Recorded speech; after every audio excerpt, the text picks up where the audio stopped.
They weren't a family, they were a test. The cold Missouri air bit at your lungs as you crept past the tall hedgerows surrounding the Whitlock farmhouse. The wind carried faint, muffled screams through the valley, something not quite human, echoing across snow-cracked fields. Inside, candles flickered in windows that never darkened. This was 1942, a year when the world convulsed in war, yet in rural Missouri, a far more secret war quietly took root. In the spring of 1942, the Whitlocks appeared on the outskirts of Green Hollow, a small, unremarkable Missouri town wedged between rolling farmland and wooded hills. Locals whispered of a government car, sterile-suited men handing over promissory land deeds, ration cards, and cash in exchange for full cooperation, long-term residence and non-disclosure. The Whitlocks, a modest farming family struggling in the Depression's shadow, accepted. They were promised food, supplies, and security, assurances that felt like salvation as ration lines lengthened and war shortages bit. But what no one told them was the contract's invisible ink. From that moment on, they would be confined to that farm, under constant surveillance, 3 generations deep. Within weeks, antennae sprouted atop barns. Hidden speakers chittered static across the fields. Guards patrolled the periphery under cover of darkness. The Whitlock children, once free to roam the woods, were instructed to never cross property lines. If they did, even by a few steps, alarms would sound and doors would lock shut. The government didn't simply monitor them, it manipulated them. Records later uncovered show that behavioral agents injected into the soil and hair of the Whitlocks were tested for absorption, stress response, and hormonal changes. The family, unwittingly, had become living experiments. Neighbors reported odd scents drifting late at night, sterilizing chemicals, iodine, antiseptics carried by cold winds. Dogs went mad, howling with no reason. In winter, locals claimed they heard singing, discordant calls echoing across the frozen hills, as though voices trapped behind walls. The Whitlocks' names in official logs never appeared, only Behavioral Unit 1A, 1B, 2A, 2B. Even the mail delivered to them bore no surname, only Subject Married Unit 1, further erasing their humanity in the eyes of the project. By century's end, historians would point to real parallels. Unethical American experiments such as Tuskegee and hidden surveilled test sites show the government has genuinely done this before. Now imagine, what if an entire family vanished from history, intentionally buried by those in power? How far would the state go to conceal a living experiment? They called them behavioral units. The Whitlock family arrived on paper as grateful farmers, but really, they walked into a cage. And one secret was still waiting. They were born inside a prison without walls. Under a slate-gray sky, the Whitlock compound loomed like a scar on the land. The air smelled faintly of disinfectant and damp earth. Footsteps crunched over frostbitten gravel. Inside the walls, the youngest child wept quietly. He'd seen his older brother dragged into a cage for evaluation. Outside, the wind sighed through hollow trees, as though nature itself mourned. The inheritance of silence. By 1945, 3 years into the experiment, the Whitlocks' world had already shrunk. No letters left the compound. No outsiders entered. The government cut off all outside contact, telling the family they were protecting them from wartime chaos. But the real danger was inside. The children had grown up without birthdays or names, only codes. The slightest infraction, stepping too far, speaking to a guard, triggered electric hums and lights through speakers. They learned fear early. A brother placed in solitary isolation for a night after asking, "Why am I locked in?" The echoing silence that followed taught them obedience. The children's voices were recorded, dissected, compared, given tone scores for emotional volatility. Every cry, every laugh, every silence became data. They slept in iron bunks, blankets stiff with antiseptic. In winter, their breath puffed in the darkness. They felt the walls hum with hidden machinery, faint vibrations in floorboards. The older siblings whispered of the depths, tunnels under the compound they were never allowed to see, but muffled voices echoed from them at night.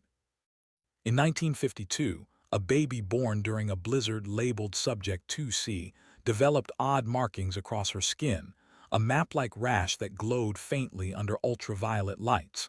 Scientists swabbed her tissue, then isolated her for weeks. Locals claimed they heard her screams ripple across frozen fields. The Whitlocks were no longer farmers, they were living sensors. The experiment was not only behavioral, it was physiological. Chemical tracers slipped into food, water, air, even soil, to observe absorption, metabolism, and hereditary transmission. By the 1960s, the family stood as a secret lineage of test subjects. The patriarch never aged like a normal man. His hair grayed in patches, his gait stayed rigid. The matriarch's eyes grew hollow. The siblings, sterile by mid-20, carried cells to labs in hidden vans at dawn. Born into protocols, raised in silence, they became a dynasty nobody knew, except the unseen watchers behind glass. The Whitlock family's torment quietly straddled decades, and whispers of their deaths would spark conspiracy later. Even today, the structures of modern genetic research, surveillance tech, and private cell biotech firms bear uneasy echoes of this unspoken lineage. Could we all be subjects of hidden experiments today? As the children grew, they inherited not land but confinement. And one secret was still waiting. Their world shrank until it became the only one they knew. Dawn's pale light crept across frozen fields. Breath hung in fogged clouds, brittle and sharp. A distant bird cawed, then silence swallowed. Inside the compound, the Whitlock children stirred, but their feet never touched real soil. Their room smelled of antiseptic and stale linen. Curtains never parted. Walls hummed like hidden machinery. The protocols of obedience. By the 1950s, the Whitlock children entered a strict regimen so brutal it bordered on ritual. Each morning at 05:30, a bell echoed through the halls. They rose on cold concrete floors, washed with toxic-smelling disinfectant, dressed in identical drab overalls. Their meals tasted faintly chemical, a neutral porridge, no salt, no flavor, designed to suppress appetite and taste sensitivity. From age 6 onward, each child recited a protocol, an affirmation of compliance, loyalty, and silent submission. Their voices, echoing in corridors, were recorded by hidden microphones. Any hesitation, pitch deviation, or foreign accent triggered a soft red light above the door. That child would be pulled into a side room and never spoken of again for days. Those side rooms were debrief zones, small soundproof chambers where agents used sensory deprivation, forced rewriting, and hypnotic prompts to transform identities. The children who returned were changed, softer eyes, voices dulled. Gym time was a lie. The exercise yard, a barred courtyard, existed only in plans. Instead, they performed movement drills in narrow corridors. Their joints creaked. Their bodies stiffened. If anyone attempted to skip a session, alarms would trigger, lights flashed, vents hissed, padded doors slammed. In 1956, the eldest sibling, Subject 1C, twisted his ankle trying to squeeze past locked gates. He begged to leave. They placed him in isolation for 60 hours. When they returned him, he no longer asked questions. They implanted coated microbeads under the skin to track movement, health metrics, even stress levels. These beads pulsed in weak infrared, monitored by machines in basements, unseen by the family. The tension built daily. Children heard muffled sobs from walls, felt the floor vibrate underfoot, sensed footsteps in empty hallways. One night during a snowstorm, the youngest woke gasping, heard footsteps outside his barred window. But when he peered out, only darkness. The guards never came. In modern times, we see echoes in dystopian corporate surveillance, cellular biometrics, and the biotech dynasties building human data banks. At what point does control become containment, and life no longer yours? Their voices became data, always recorded. Every child knew fear, yet none understood the cage until it swallowed them. And one secret was still waiting. They lived by rules they never understood. Slate-gray clouds pressed down over the Whitlock compound. A harsh wind rattled shutters and carried the tang of bleach and dust. In one stark hallway, lights flickered as a child traced trembling fingers along the cold plaster, no texture, no warmth. Somewhere behind hidden panels, machinery clipped and whined. Rules of the cage. By the late 1950s, the Whitlock experiment had evolved into a rigid system of regulation protocols. These protocols governed every motion, how they walked, spoke, ate, slept, even thought. Nothing spontaneous was allowed. Each morning started with the ritual of order, a fixed seating arrangement in the meal hall, identical gray bowls of tasteless mash, served at exactly 0713. Each child's spoon had to scrape in a perfect 90-degree arc. If any deviation occurred, a clink too loud, a spoon dropped, an audible buzzer snapped through hidden speakers, and the offender was whisked away. They memorized manuals of behavior, 56 pages of acceptable gestures, 42 pages of cordial speech patterns, 18 pages of emergency silence protocols. They were drilled every afternoon in posture, tone, gait. One child, obeying too slowly, was made to stand motionless for 13 hours in the corridor under fluorescent hums, the scent of disinfectant overpowering her senses. The protocols weren't just rules, they adapted. Sensors beneath floor tiles measured stride length, pressure, gait. Deviations triggered minor electric pulses, subtle enough to feel like muscle spasms, forcing the body back to correct shape. At night, double-lock gates clicked and sealed. The Whitlocks slept in pairs, their breaths synchronized by metronomic audio cues. Guards sometimes whispered through intercoms, reminding them, "You exist by protocol." They began to lose their sense of choice. A sibling once asked in desperation, "Are we alive or just following commands?" The guard's laughter crackled over the speaker. The child saved the question for years, afraid to speak again. During a rare winter snowfall, the eldest sibling watched flakes drift against the window pane. He tried to count them, but protocols forbade unscheduled observation. The lights flicked, the intercom chimed. Unexpected behavior reset. He backed away. Over decades, the protocol system became the family psyche.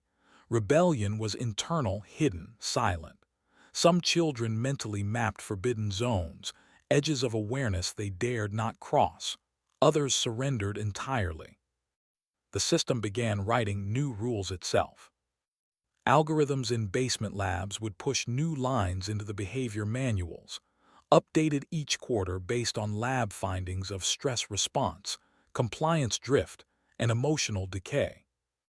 This brutal orchestration eerily mirrors today's biometric policing, algorithmic social scoring, and apps that nudge our every movement. When life itself becomes an algorithm, who is left inside? They lived by rules they never understood. The Whitlocks weren't prisoners of walls, they were prisoners of codes. And one secret was still waiting. They learned horror before they even knew fear. Snow swirled around the compound's exterior walls, each flake dissolving into the chant of wind and steel. A soft drip echoed through the corridor's water leaking through an unseen crack. The air reeked of antiseptic, cold metal and damp concrete. In one locked room, a faint sobbing from a child broke the hush. Then silence swallowed again. The hidden chambers. By the early 1960s, the Whitlock compound's underbelly had become its own world, a network of hidden chambers, tunnels, labs, and observation galleries. None of the children knew their full layout, but every night they could sense the hum of machines, the low pulse of ventilation, the distant hiss of valves beneath their feet. Once a month at midnight, Guards would usher one child, always in darkness, down a narrow passage. Doors would whir, footfalls echo, metal walls glint in dim red lights. The child emerged in a chamber lined with glass, cold tables, and instrumentation. Scientists in masks hovered over them, attaching leads, injecting dyes, scanning reactions. Those chambers were taboos spoken of only in shivering whispers. These chambers held living graphs of the family's biology, cross-sections of organs, tissue biopsy stations, respiration monitors, neural scanners, all under the guise of routine health checks. But what they collected was far beyond health. It was mapping the human machine. One evening, a sister, subject 2B, cracked under pressure. She screamed. The glass walls vibrated under her voice. Technicians rushed in. She vanished for days. When she returned, she walked straight and spoke in a monotone. Her skin looked paler, her eyes hollow. Among the tunnels, some walls had yellow stains like chemical seepage. Others held strange machinery, silent cyclers, rotating scanners, tubes of cooling fluid. Guards warned the children never to linger. Some whispered of deep wells, pits beneath floors that no one ever saw but cried from. In 1964, the youngest, 3A, pressed her palm to the glass barrier of one chamber. Her fingers left no mark. But behind the glass she glimpsed a shadowy figure hunched over charts. She gasped, the sensor lights flickered, and she was yanked back into darkness. That image haunted her dreams, the silhouette peering through red-lensed lights. These chambers weren't just laboratories, they were confession booths. Tools of measurement, control, confession, and erasure. Every injection, biopsy, scan, transgression mapped into data. The boundaries between flesh and experiment dissolved. Even now, parallels haunt the modern age. Biometric data farms, wellness apps harvesting bodily metrics, seed biotech firms stocking your DNA as their asset. The architecture of hidden chambers is alive in the machines we carry. What if your body is always under construction, without your consent? Hidden chambers mapped human bones. They didn't just live in walls, they lived inside experiments. And one secret was still waiting. They were born in darkness and never saw day. Winter's breath rasped through steel shutters. The hush inside the compound felt thick as gelatin, no sound but the pulse of hidden ventilation and distant hums behind walls. In one room, a girl traced cold glass with her fingertip. Outside, the snow's whisper against windows was the closest she'd ever known to freedom. By the mid-1960s, cracks had begun to form in the Whitlock system. The protocols, once absolute, now shook under the weight of centuries of confinement. Small acts of ghostly defiance flickered like candlelight in the darkness. One child secretly began leaving notes in the margins of behavior manuals, tiny coded phrases like "we breathe under glass and they listen at night."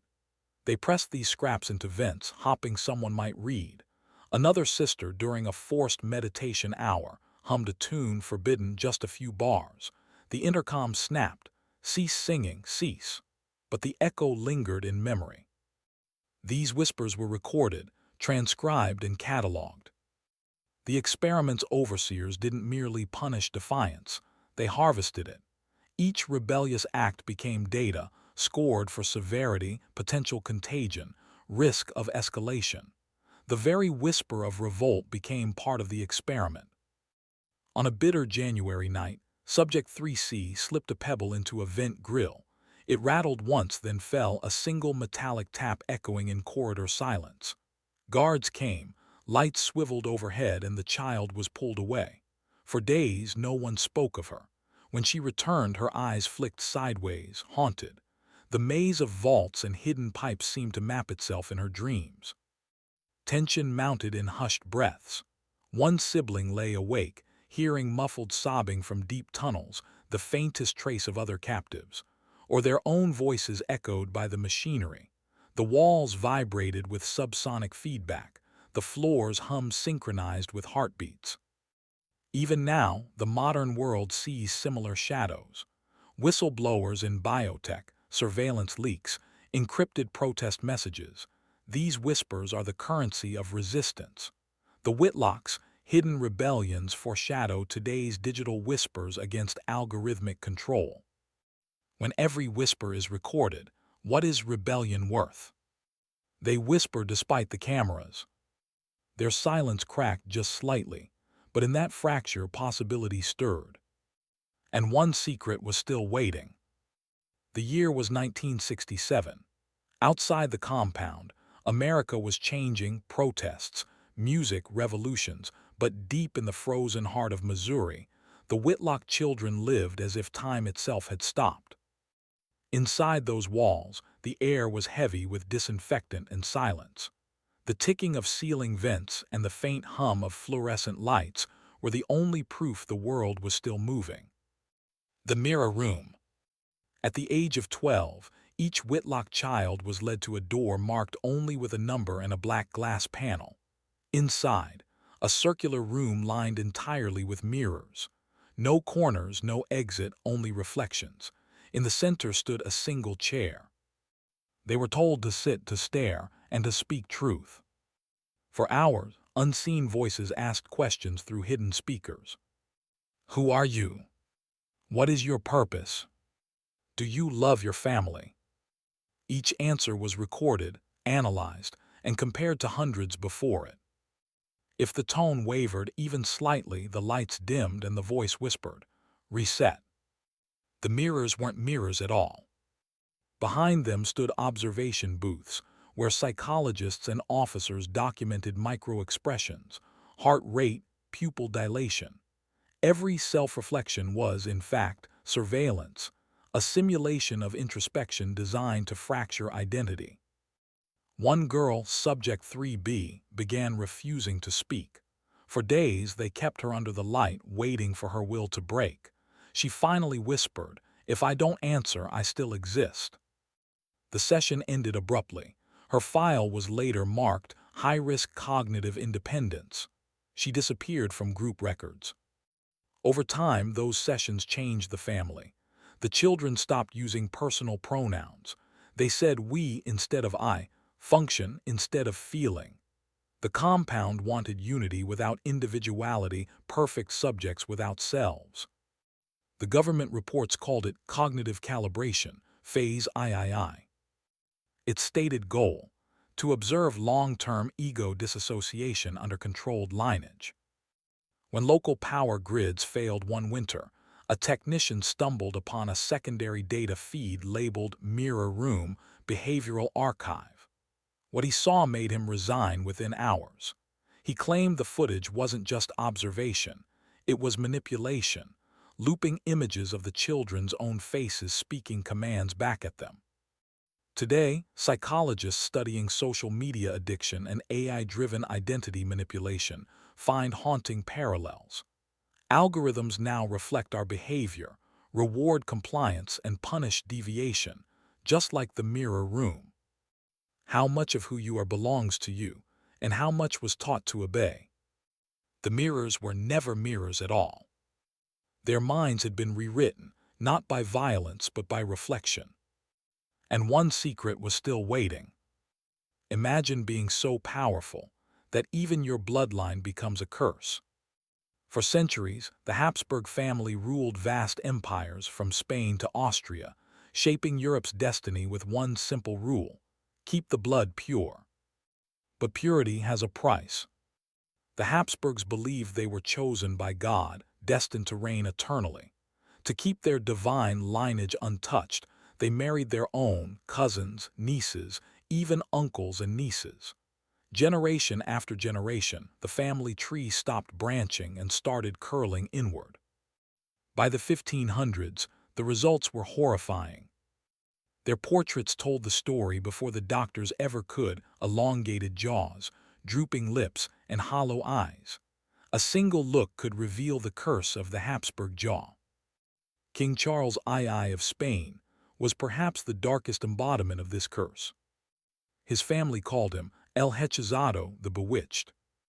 Born grotesquely deformed, with a massive jaw and barely the strength to chew, Charles was also mentally delayed, unable to speak properly and plagued by seizures.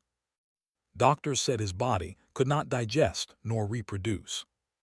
And yet, he was the king of one of the richest empires on earth.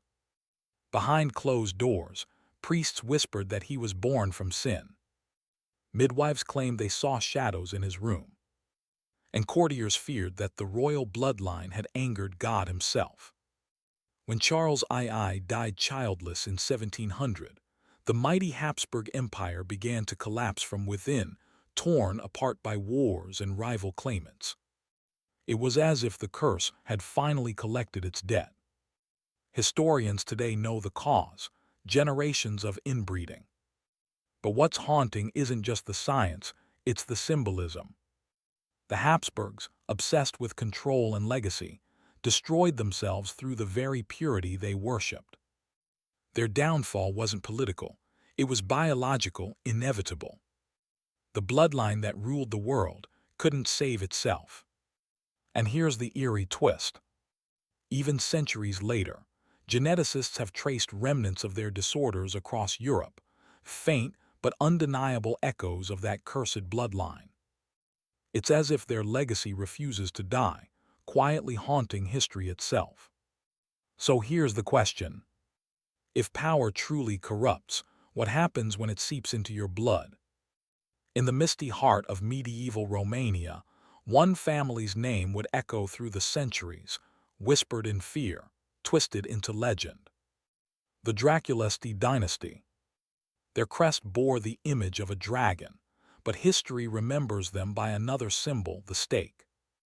It began with Vlad II Dracul, a knight of the Order of the Dragon, sworn to defend Christendom. His son, however, would take that oath and turn it into horror.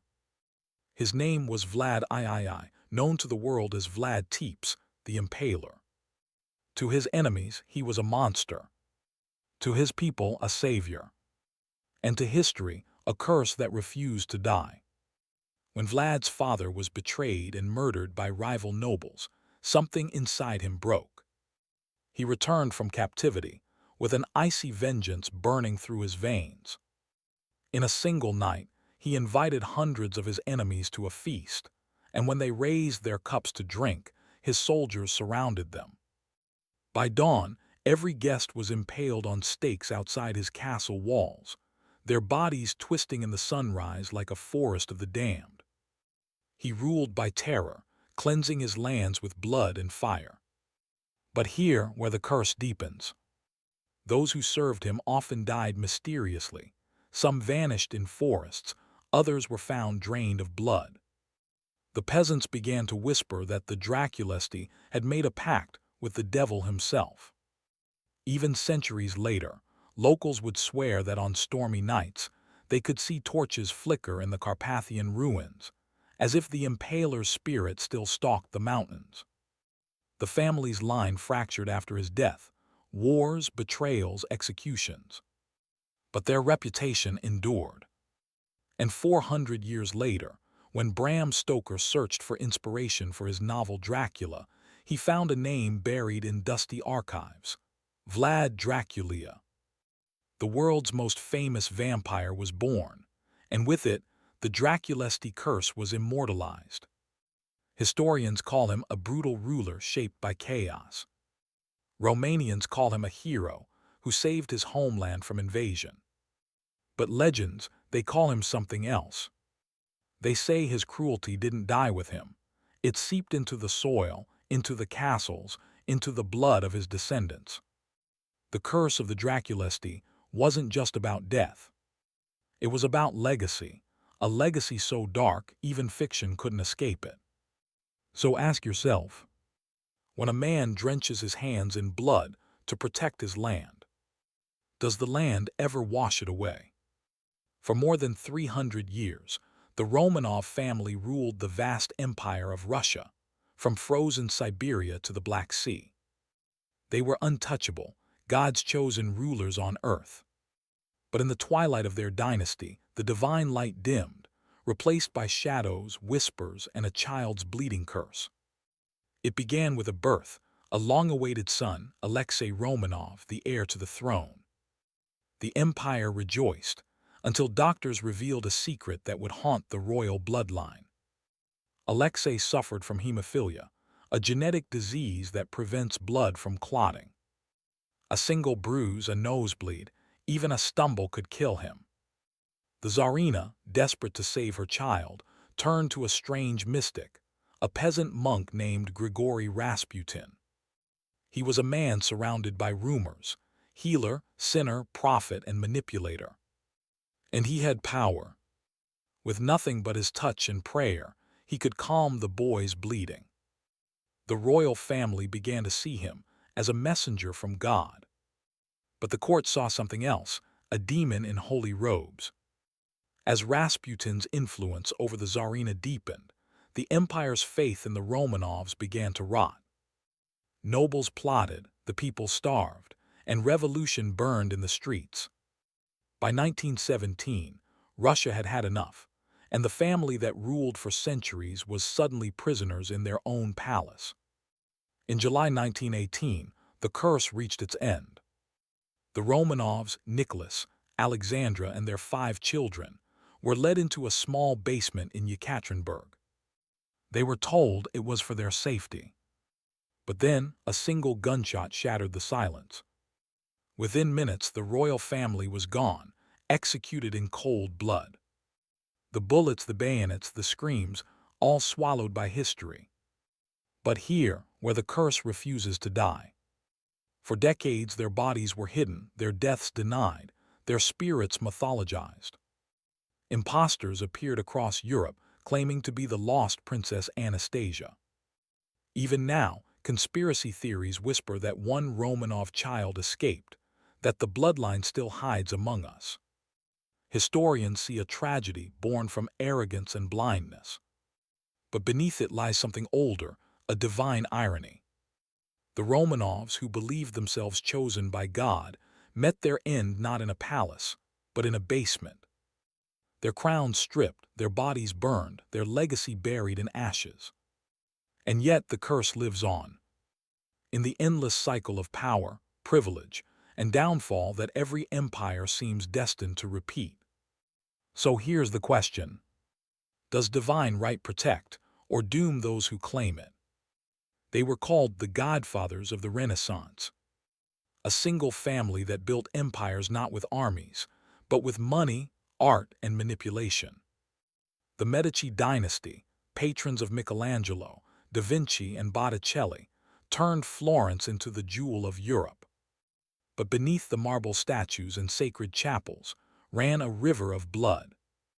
Their story begins in the 1400s with Cosimo de' Medici, the man who made Florence his throne. Through cunning loans and quiet threats, he controlled popes, kings, and merchants alike. The Medici family didn't rule by sword, they ruled by debt.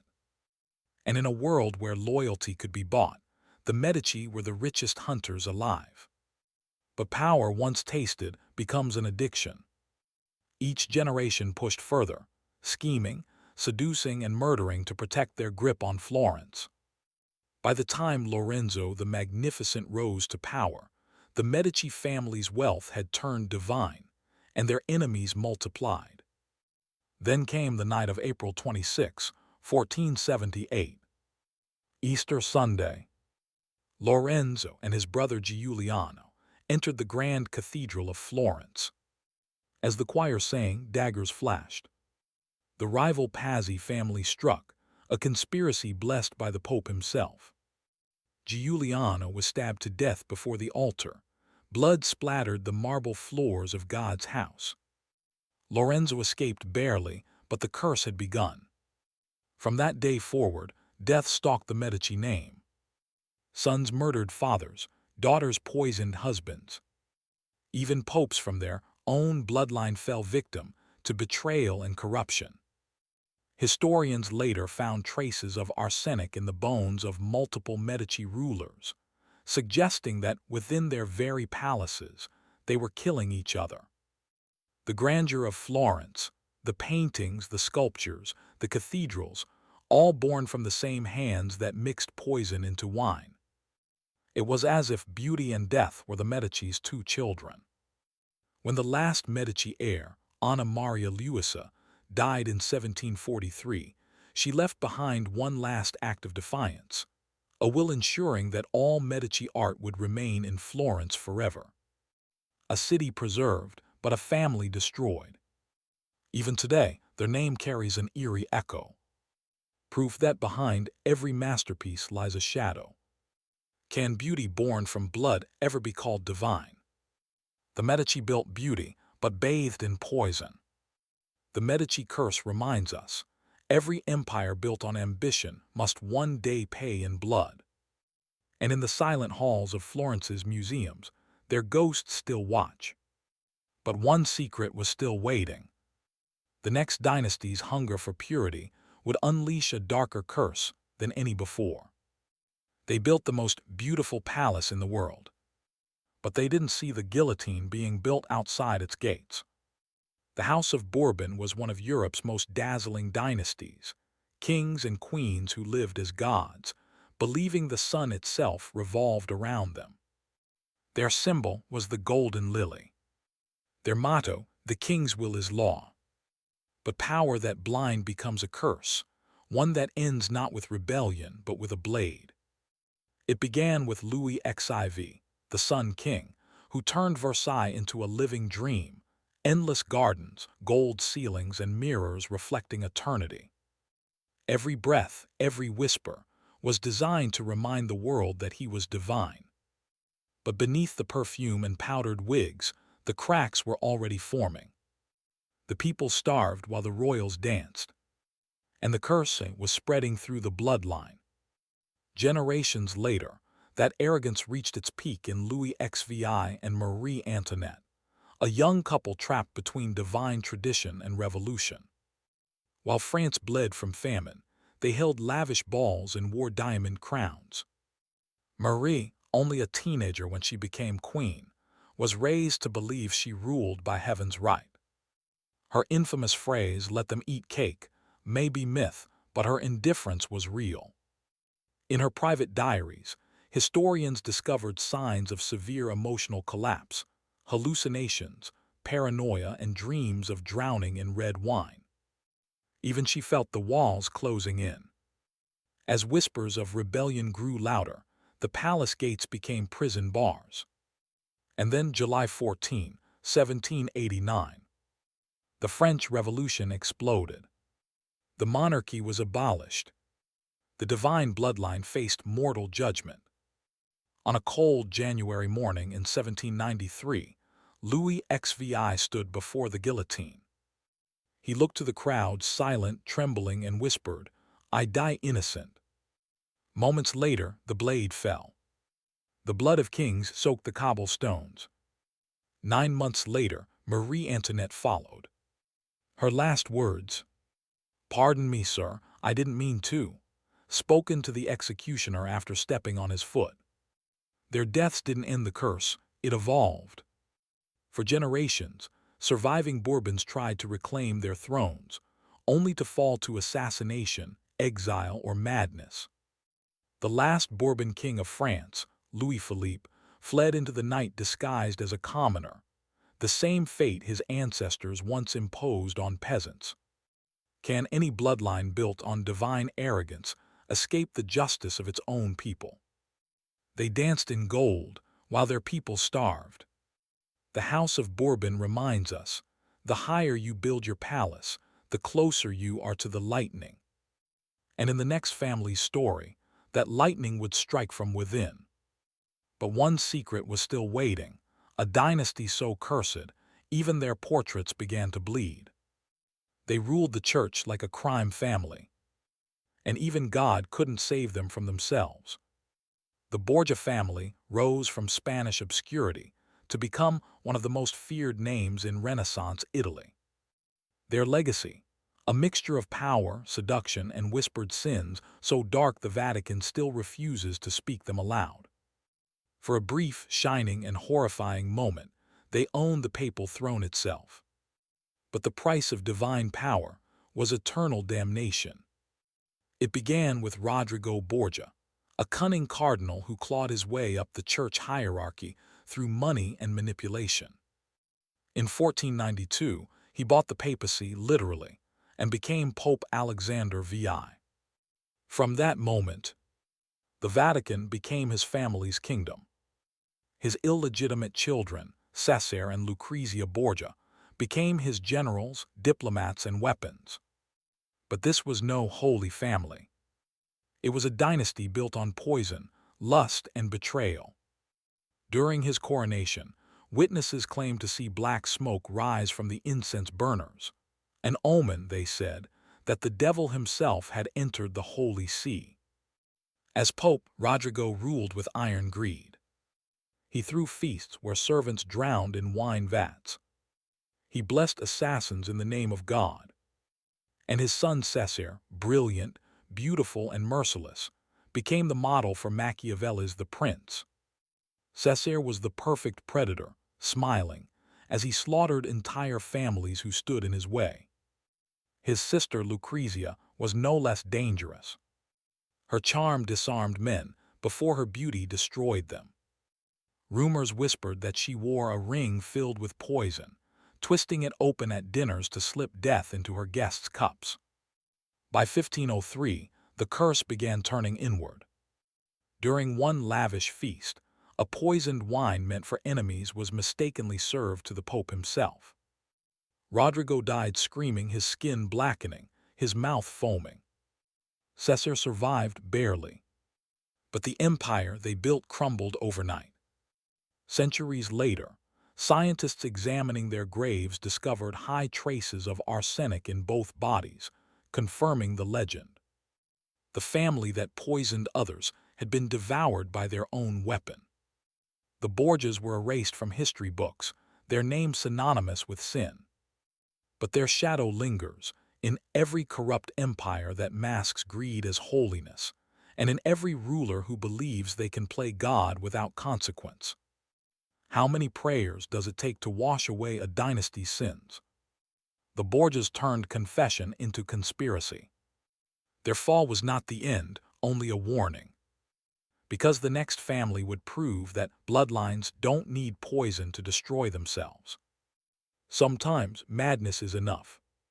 But one secret was still waiting, a royal family whose own mind became the weapon. They called themselves the modern royal family. But behind the palace walls, madness, death, and scandal were the true heirs to the throne. The House of Windsor, the British royal family, was supposed to symbolize stability in a world torn by war. Crowned in gold and duty, they stood for everything Britain wanted to believe about itself: grace, control, and unshakable tradition.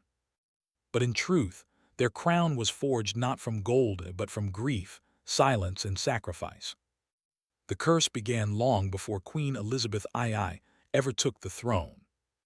It started with her great-great-grandfather, King George III, the mad king who lost America. His fits of rage, confusion, and hallucinations were so severe that courtiers had to strap him to his bed. Doctors whispered of royal madness, a sickness passed silently through the bloodline. Generations later, the pattern returned. Prince John, the youngest son of George V, suffered severe epilepsy and was hidden away from the public until his early death at just 13. His existence was erased from royal portraits, as if the Windsors feared the curse itself could stain their legacy. Decades later, secret letters revealed the royal family had intentionally concealed his illness to preserve the monarchy's image. Even the most beloved members could not escape the shadow. Princess Diana, adored by millions, became a prisoner of the same system she once revitalized.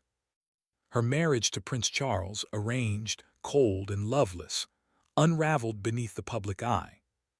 She spoke of isolation, manipulation, and feeling hunted.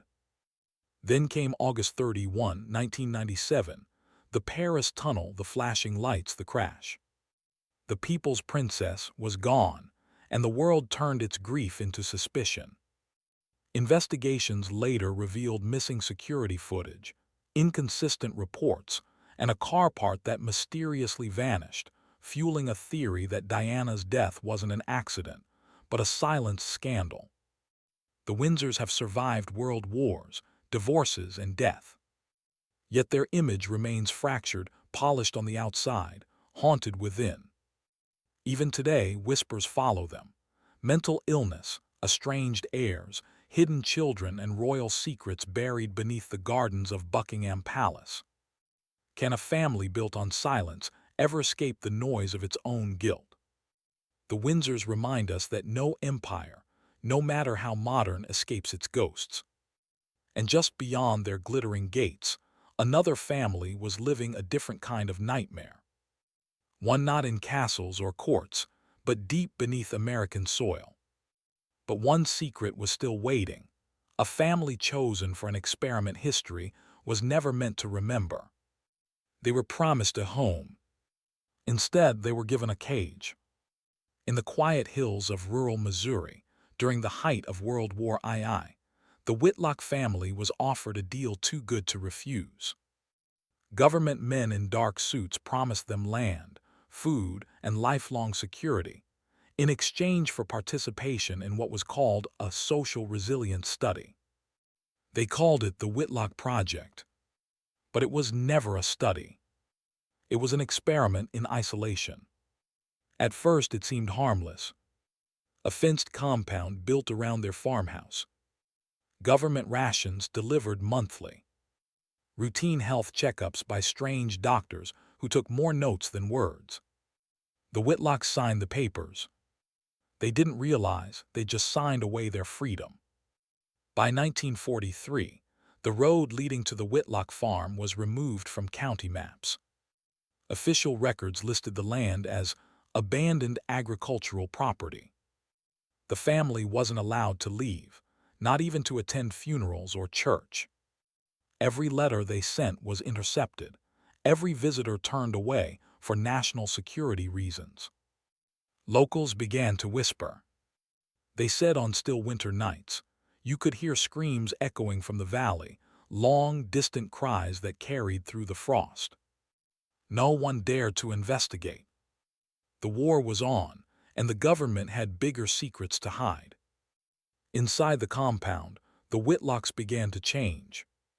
Children born within the fences were assigned labels Subject 1A, 1B, 2A, not names. They were tested for endurance, obedience, and psychological adaptation. Some say the family stopped speaking altogether. Others claim they developed their own language, a series of clicks and hums.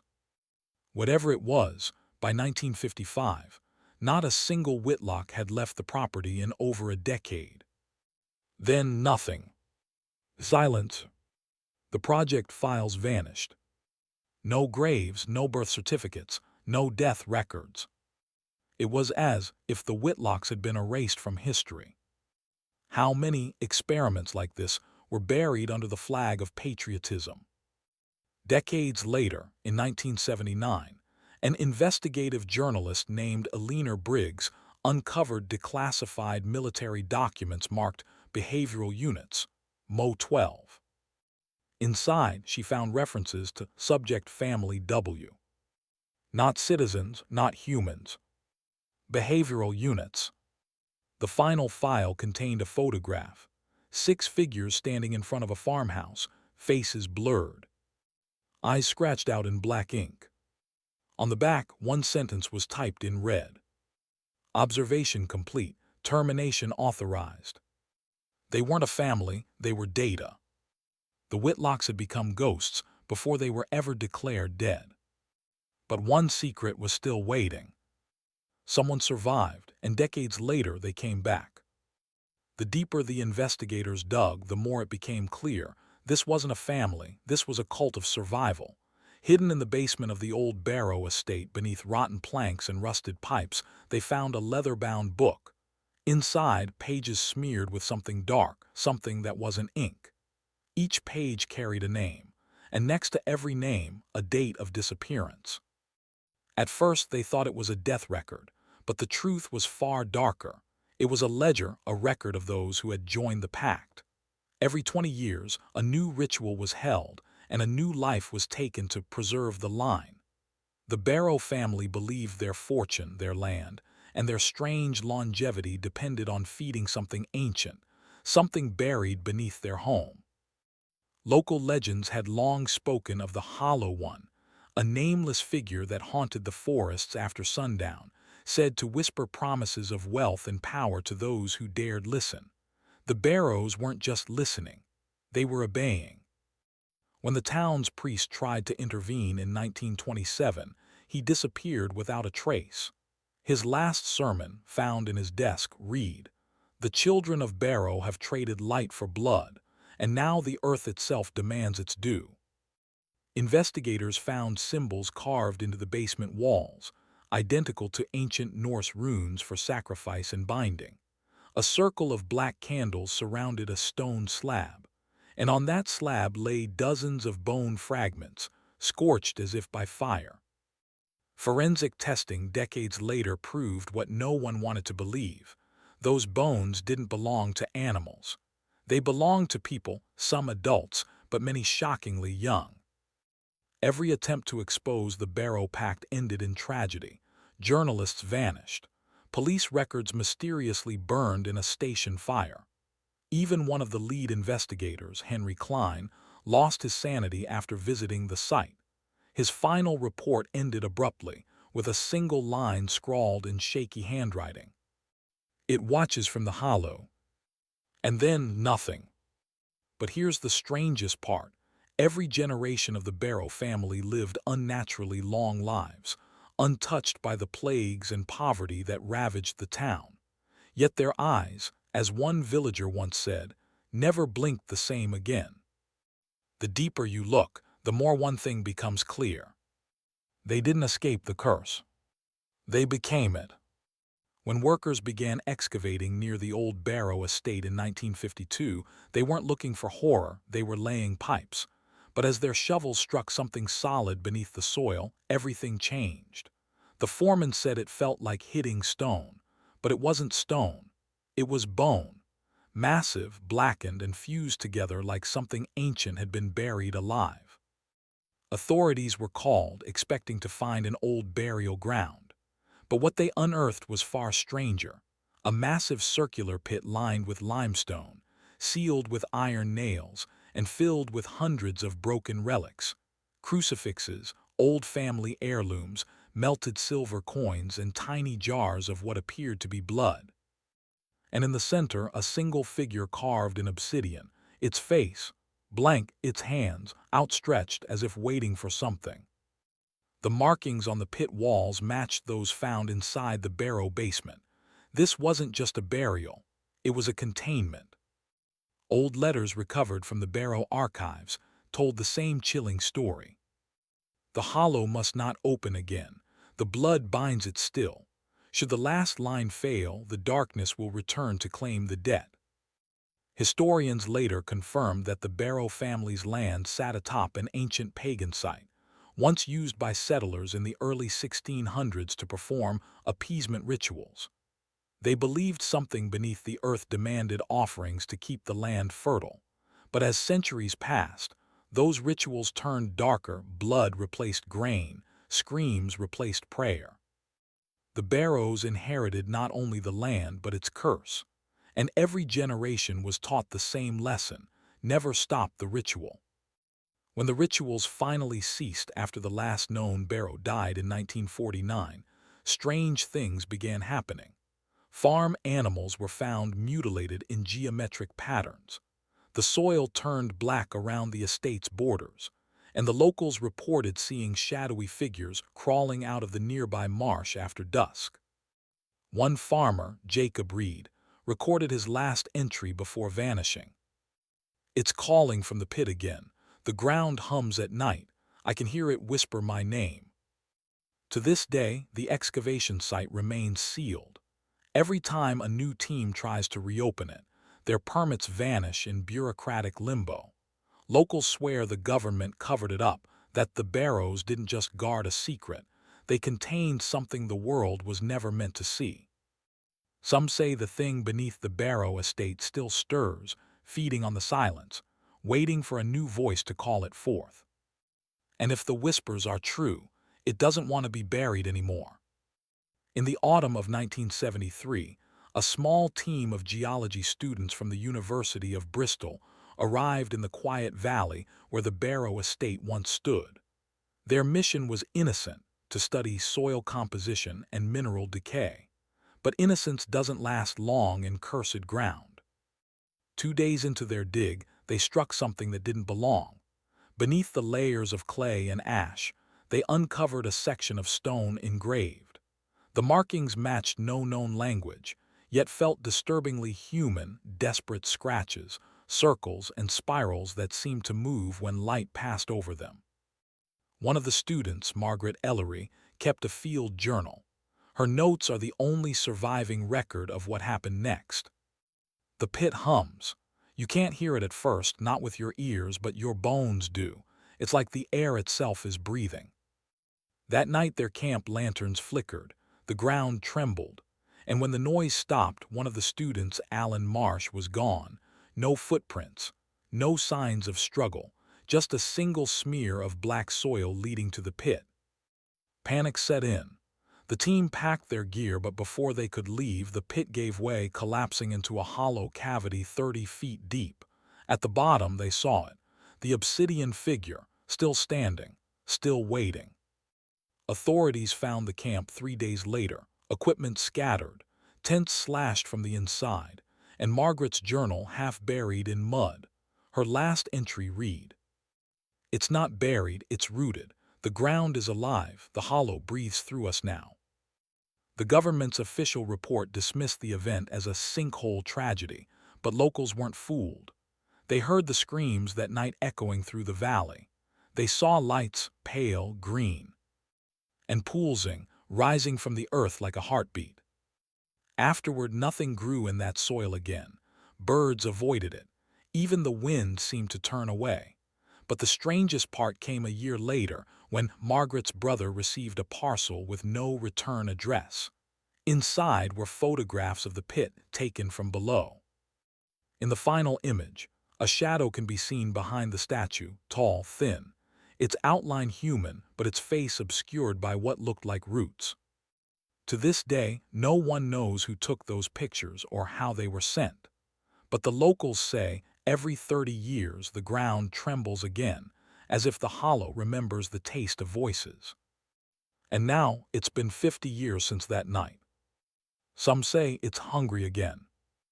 Only 2 people walked out of that valley alive, but neither of them were the same. When the 1973 excavation ended in chaos, 2 students, Margaret Ellery and Daniel Sloan, were found miles away, barefoot and dazed, wandering along the banks of the Missouri River. Their eyes were sunken, their nails blackened as though burned, and both kept repeating the same phrase. "The ground remembers." In the hospital, Margaret refused food. Daniel wouldn't speak at all. When psychiatrists pressed her for details, Margaret drew circles, hundreds of them, across the walls, on her sheets, on her own arms. When those sketches were later compared to the carvings on the Whitlock farmhouse walls from 1942, they matched perfectly. One investigator, Dr. Elaine Kessler, believed this was no coincidence. She theorized that the hollow wasn't just geological, it was neurological, feeding off memory and trauma. "The valley doesn't take bodies," she wrote, "it takes patterns." Weeks later, Margaret vanished from her hospital room. Security footage showed her walking calmly down the corridor at 3:06 a.m., the same time the pit collapsed months earlier. She was never seen again. Daniel, however, survived, if you could call it that.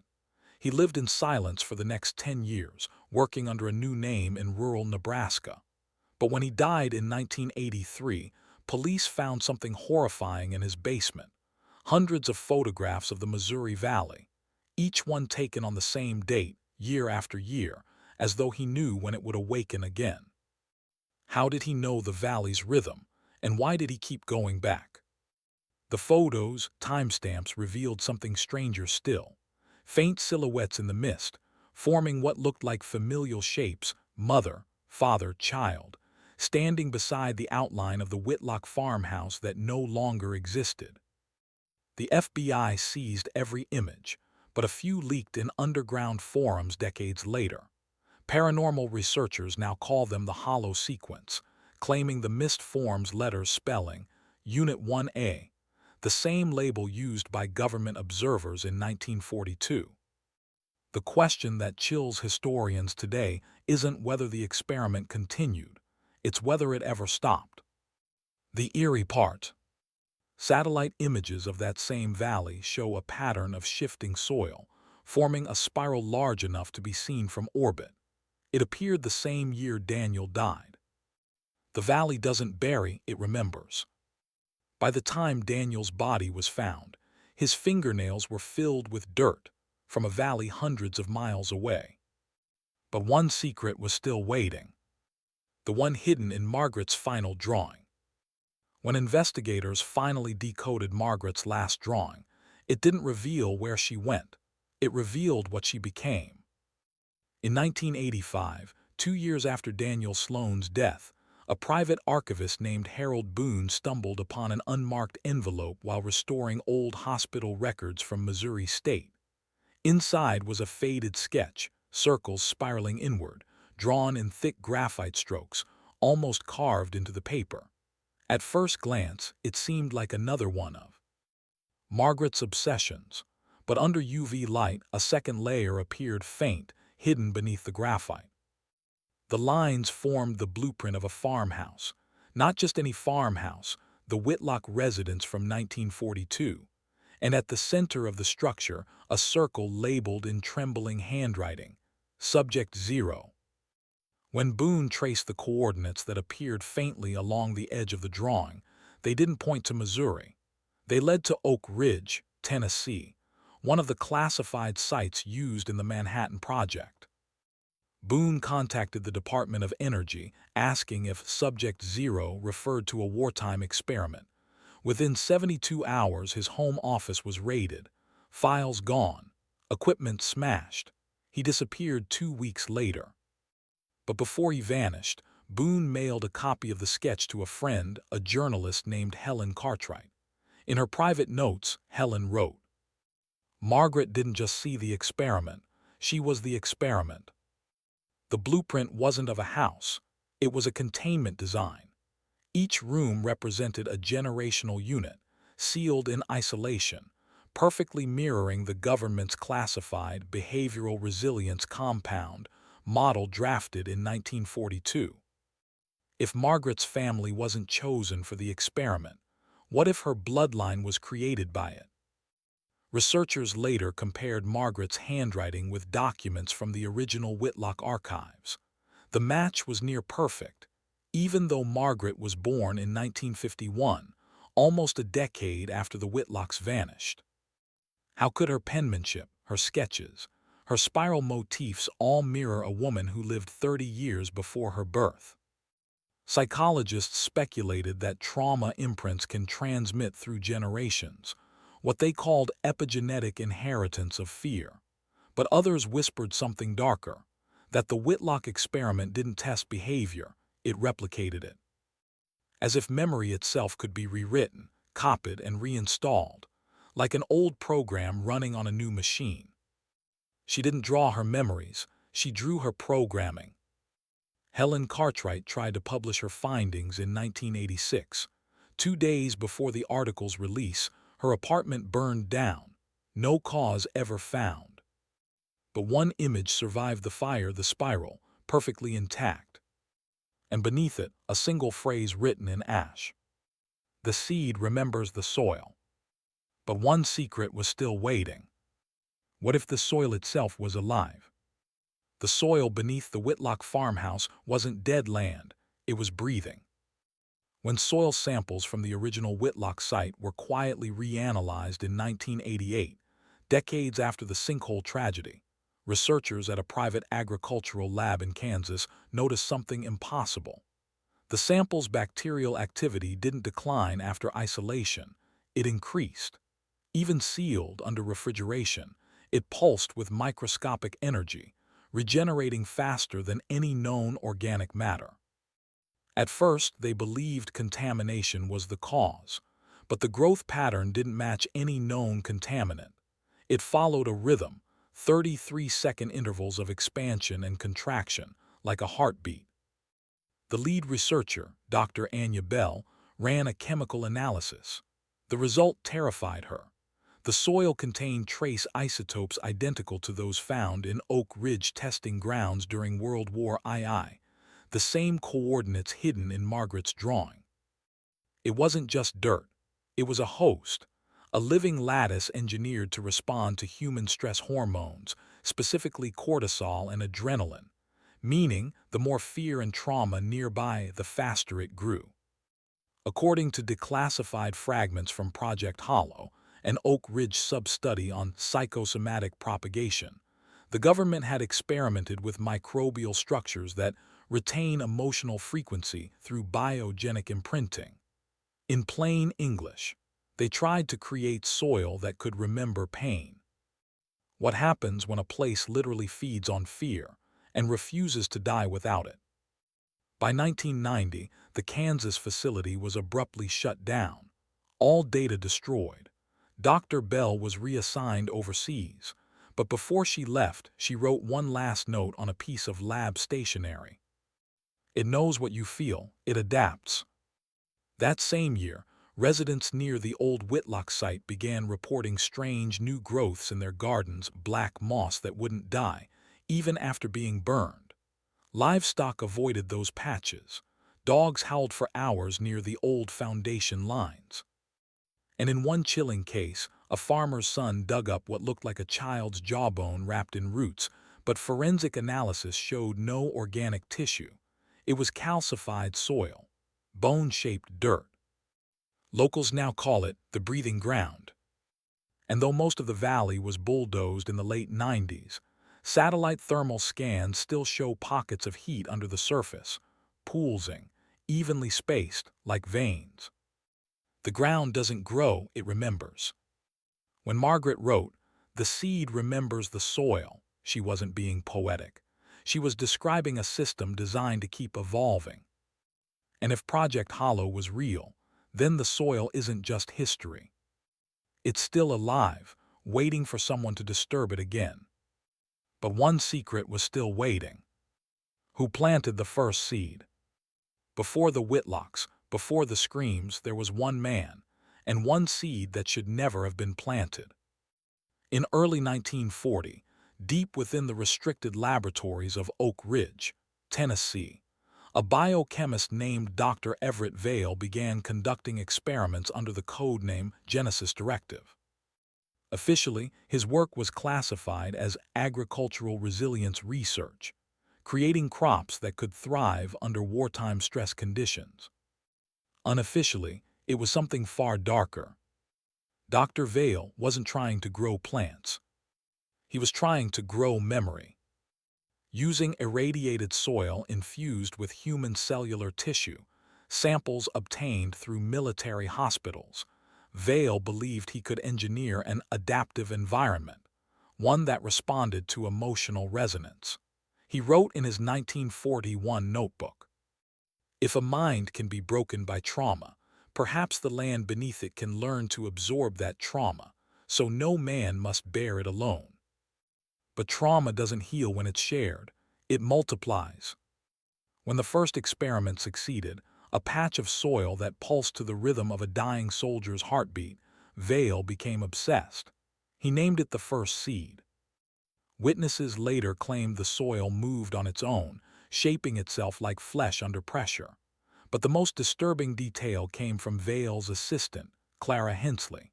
In her private letters, she wrote, "The seed whispers when you're alone. It calls your name." Then, in late 1942, the Whitlocks were chosen as the first human test group for what the documents called Behavioral Containment Trial 1A. Vail oversaw every phase. Their isolation compound in Missouri wasn't random. It was built directly over soil transplanted from the first seed. Was the Whitlock family ever meant to survive, or simply become part of the ground itself? When the experiment failed in 1945, all records were destroyed except for one photograph. It shows Dr. Vale standing beside the farmhouse, holding what looks like a small glass vial filled with black dust. On the back of the photo, someone had written, "Return to the earth." Vale disappeared the same week. Some say he fled to South America. Others claim he was buried in a private Oak Ridge cemetery, though no grave bearing his name has ever been found. In 1956, a construction team accidentally unearthed a sealed lead capsule near the old Oak Ridge reactor. Inside, decayed soil samples labeled EV Seed 1. The container was reburied within 24 hours. He didn't grow crops, he grew consciousness. The first seed wasn't planted, it was contained. The ground no longer a base. But one secret was still waiting. The seed was never buried alone. When Dr. Vale vanished, everyone thought his work died with him, but in truth, someone picked up exactly where he left off. In 1951, 6 years after the first seed was sealed, a new research group quietly formed under the Department of Defense, Psychogenic Studies Division. Officially, their focus was trauma therapy for returning Korean War soldiers. Internally, it was codenamed the Second Seed. This time, the experiment wasn't about the soil. It was about the human mind itself. Declassified fragments from 1972 describe early attempts at memory transplantation, the process of encoding emotional responses from one subject into another through bioreactive compounds derived from irradiated Whitlock soil. Essentially, they were trying to turn fear into something transferable, even heritable. The lead scientist was not a soldier, not a psychologist, but a young woman named Dr. Clara Hensley.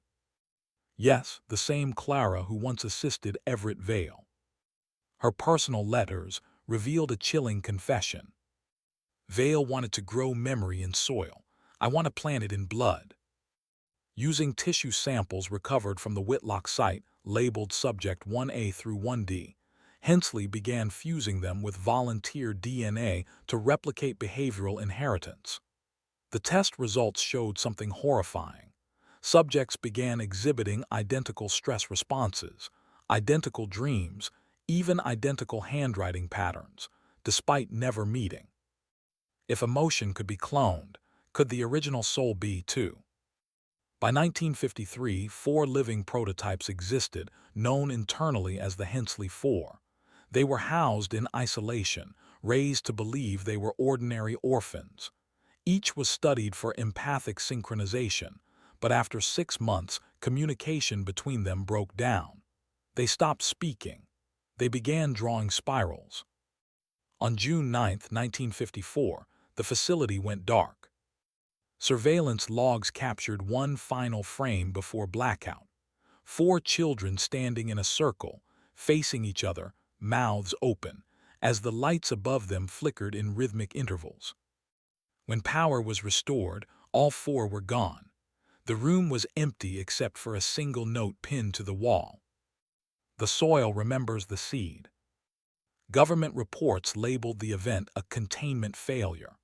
But years later, a birth record surfaced from rural Kansas, a girl named Margaret Ellery, born 1951. The same Margaret who later led the excavation that rediscovered the valley in 1973. Coincidence? Impossible. She wasn't just a witness to the curse, she was one of its branches. They didn't clone humans, they cloned memory. If the first seed was soil, and the second seed was blood, then the next question is inevitable. What happens when the two finally reunite? But one secret was still waiting. The third seed, the final phase that was never meant to surface. In 1979, the government launched a mission to bury the Whitlock curse forever, but what they buried wasn't dead. When the Missouri Valley was declared an ecological hazard site, the public explanation was contamination from wartime waste. But behind closed doors, a covert task force known as Division 7 initiated Operation Third Seed, the final attempt to neutralize what Dr. Clara Hensley had created. Their objective wasn't destruction, it was containment. The team's internal log, recovered decades later, paints a picture of dread. Upon entering the old Whitlock property, they discovered something impossible. The soil was moving. Not blowing, not shifting. Pulsing, as if the ground itself was breathing. Radiation sensors malfunctioned immediately. Compass needles spun out of control. And then came the smell: wet copper and decay, like blood left in sunlight. One officer wrote, "Every step feels like the earth is listening. We don't walk on it, we walk through it." The deeper they went, the stronger the effect. Sound waves distorted. Their radio chatter began echoing back sentences they hadn't spoken yet. One technician swore he heard his own voice whisper, "Don't let it see you." At the site center stood the remains of the Whitlock farmhouse, or what they thought were remains. Beneath the rotten vines, concrete reinforcements had been poured decades earlier, forming a sealed vault. Inside it, 4 glass capsules filled with black ash, labeled H1, H2, H3, and H4. Were these remains of the Hensley Four, or vessels waiting to be reborn? Division 7 never reported completing their mission.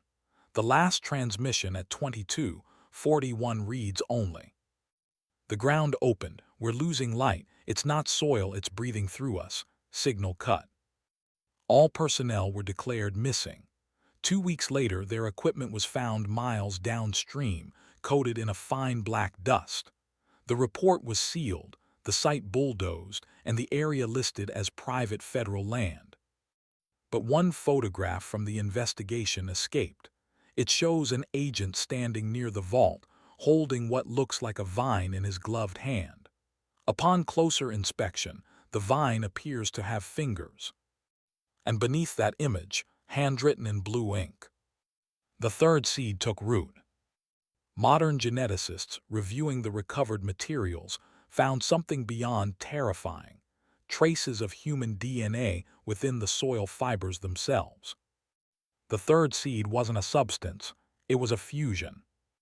They tried to bury it, but it grew back. In 1980, 1 year later, strange reports began surfacing from nearby towns: new families, same faces, same last names. The Whitlocks had returned, but one secret was still waiting. Who or what was reborn through them?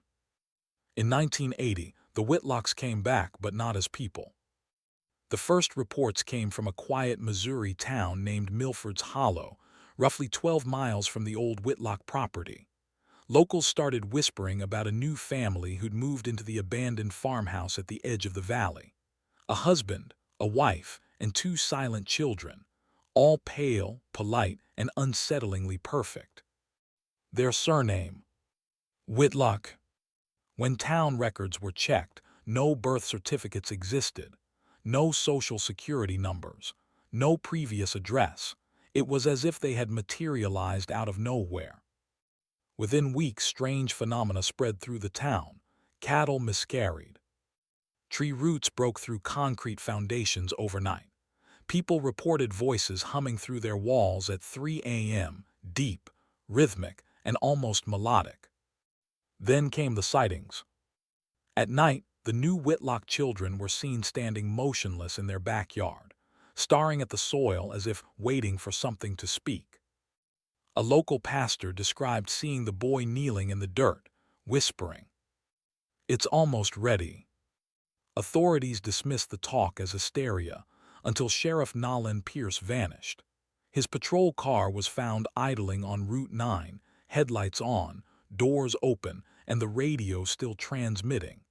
In the last few seconds of static, Pierce's voice can be heard saying, "It's them, they're growing." The state sent a biological containment team under the guise of a soil toxin study. But what they uncovered defied logic. Samples from the Whitlock property contained organic matter with human chromosome patterns, the same mutation profile from Operation Third Seed. Even more disturbing, the new Whitlock parents shared 99.7% genetic similarity with the original Whitlocks who died in 1919. That's when the government realized the horrifying truth. The curse hadn't resurrected the dead. It had reconstructed them. Through decades of decay, the soil infused with the third seed had rewritten itself, using buried DNA fragments to regrow human forms. Not clones, not ghosts, reconstructions of memory and matter. When the containment team tried to seize the property, the children stood in their way. Witnesses claimed their skin began to ripple like waves under their flesh, as if something inside was moving. One of the men later described hearing the girl's voice from inside his own head. "You tried to kill us," she whispered, "but you can't kill what you made." The mission was aborted. The site was quarantined again, and Milford's Hollow was quietly erased from Missouri maps by 1982. But one journalist, Eleanor Fay, leaked a classified photo from that mission. The two Whitlock children standing side by side, holding hands, their eyes completely black. And at the bottom of the photo, scrawled in ink, "They remember everything." They weren't reborn, they were rebuilt. What happened next would take the curse global. Because the Whitlocks were no longer bound to the valley. They were spreading. By 1983, the curse had gone airborne. It started subtly, a string of unexplained soil mutations in South America, then Europe, then Asia. Botanists were baffled, trees growing where no seeds had been planted, grass veins poolsing under the earth, and flowers that seemed to watch when you passed by. At first, it was written off as a strange ecological event, spontaneous genetic propagation. But the real clue came from satellite data. The mutation pattern wasn't random. It was forming a shape, a perfect spiral, visible from orbit, centered around the ruins of Milford's Hollow. The Whitlocks hadn't died, they spread. Governments panicked. Environmental agencies issued quiet containment orders, but the bloom was faster than bureaucracy. Within months, reports came in from mining towns in Poland, rice fields in Japan, and abandoned hospitals in South Africa, all describing the same nightmare: roots that bled black sap. Farmers claimed their crops began to hum, the same low frequency recorded during the Barrow excavation 50 years earlier. Livestock refused to enter the fields. Dogs howled for hours, facing the soil as if something beneath it was calling. And then came the first human cases. A biologist named Dr. Sato was studying the soil in rural Kyoto when her fingernails turned black. Within hours, her veins darkened, branching outward like tree roots under her skin. She reported no pain, only serenity. Her last words before collapsing were recorded on tape. "It's whispering the design. It remembers everything." The analysis of her blood revealed something terrifying: fragments of organic code matching the third seed genome. Somehow, the curse was rewriting human cells the same way it rewrote the soil. The human race had become part of the ecosystem it once tried to destroy. One classified report from the UN Biocryptic Division stated bluntly, "The bloom is no longer a contagion, it's evolution by recollection." Every infected site formed a pattern, each spiral leading to a new heart. When the hearts were mapped globally, they formed a network, a living, breathing organism spanning continents, and at the center of it all, the coordinates of the original Whitlock estate. Satellite thermal scans detected activity in the ruins, heat signatures in the shape of human figures walking through the valley. Except, there were no humans left there. And then, from intercepted radio frequencies, a repeating signal began to pulse worldwide. 5 words over and over. "We are the memory now." Transmission confirmed identical in every continent. Same tone, same rhythm. By 1985, 1/3 of the planet's soil had begun changing at the molecular level. The Earth wasn't dying, it was remembering. And if memory is life's purest form, then maybe the Whitlocks hadn't cursed the world at all. Maybe they had reawakened it. The moment the world heard the black signal, time itself seemed to hold its breath. It began on June 12, 1986. Every radio, every television, every satellite frequency flickered for 11 seconds. Then came a sound no one could describe, not static, not language, but something in between. People reported hearing it differently, some as a whisper, others as a low hum, others as the sound of their own names being called from far away. Governments blamed a solar flare. Scientists said it was cosmic interference. But audio engineers who studied the waveform found something impossible: human DNA patterns embedded in the sound frequencies. It wasn't just a signal, it was alive.